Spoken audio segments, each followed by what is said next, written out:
Welcome to this short video on predistribution, where I will just introduce the main ideas of predistribution to set the stage for the discussion in the next session.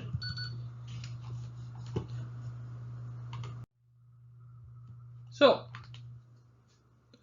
let's just briefly recap what we have discussed so far.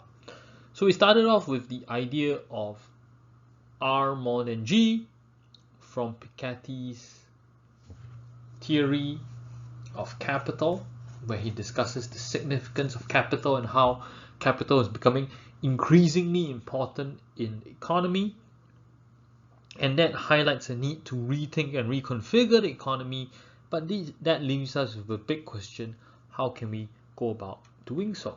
So let's look at some ways and some possibilities, just briefly, the main possibilities we're going to look at in the next few weeks.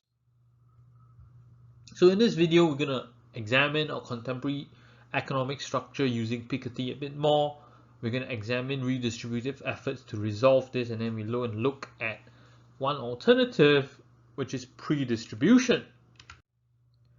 So first, let's look at the typical focus of how we want to reconfigure the economy. So most policies aim, of course, typically at redistributive efforts, where taxation is the classic example. So we already discussed this to quite a significant extent in the previous session with the idea of a wealth tax. But one important question to think about is whether this is enough. So the story that we got from Piketty is that capital is becoming increasingly important in contemporary society, but I think it's important to note that it's not just an economic theory, right? And we saw this very clearly in the discussion previously, because I tried to situate this not just as an economic theory about how things will work in an ideal vacuum of perfect knowledge and a perfectly competitive economy, right? Piketty's theory is best understood as a political economy theory, right? About the theory about how our economy and how politics work together. So let's look at that a bit more carefully. So, first of all, Piketty wants to highlight two facts, right? Which is that capital is concentrated in the hands of the few. We've discussed this and we played the game to illustrate this idea of how capital is better able to withstand various random shocks, and that's why over time it accumulates to those who have initial savings, right? Then, because of the fact that rate of returns of capital exceeds growth, capital is becoming increasingly more economically important in the structure of the economy. So because of these two facts, right, because capital is concentrated in the hands of the few, those who have capital, and because it's becoming increasingly important as a factor in the economy because of R more than G, capital over time wields more economic power and influence. And so facts 1 and 2 then become mutually reinforcing, right? As capital is increasingly concentrated, becomes more and more important, and as R more than G compounds capital's share of national income, that compounds wealth concentration, and then it sets us on this feedback loop of capital becoming more and more economically important to the economy. So what does this mean in reality and for the policies that we might propose? Let's look at some ideas. So first of all, we really saw this, right, with the concentration of ownership in the hands of a few, right? So we already discussed this in class, right, where you can see Berkshire Hathaway is the main shareholder of Delta Airlines and also the main shareholder of United Holdings.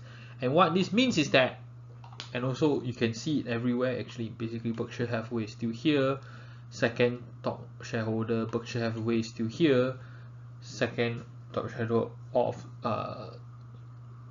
American Airlines, and you can see BlackRock is top of Hawaii, also Allegiant, also the third in Alaska, also the second. So basically what this means is that all these investment firms, they all have an interest, right? And basically it becomes more or less these investment firms have monopoly power and they don't need to reinvest.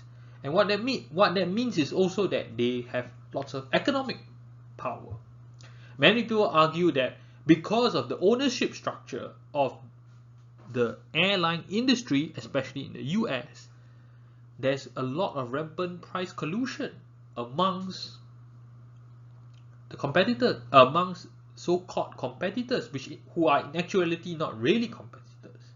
And many people also argue that the service that you get from the airlines is very poor because of there's no incentive to differentiate yourself. In fact, one airline that you don't see listed here, right, which is consistently voted for as one of the best, is Virgin Airlines, and the main shareholder is Richard Branson, who does not have a share in these other airlines. And many people argue that that is one possible explanation for why Virgin's service is better. That's not to say that Virgin service is good, right? It's better than these other airlines. So there's a sort of, the idea here would be that because capital is concentrated so much, and because capital is so important to the economy, right, it can use economic power in the sense that it doesn't have to improve its services, and in the other sense, as we mentioned earlier, it doesn't have to pump back money into the economy.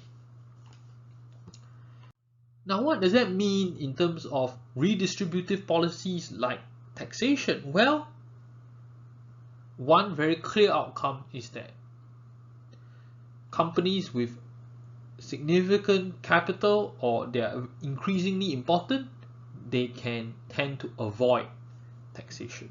Right? So here's just one example of this, where Amazon is avoiding corporate income tax, but there are many other examples of this. Right? You can see you can do this basically with almost any sort of significant company that plays a sort of very important role in the economy, right? It has that kind of they either have the ability or to move capital elsewhere, and therefore move earnings elsewhere and prevent tax savings, or they have a way of making deals with local governments to avoid taxation.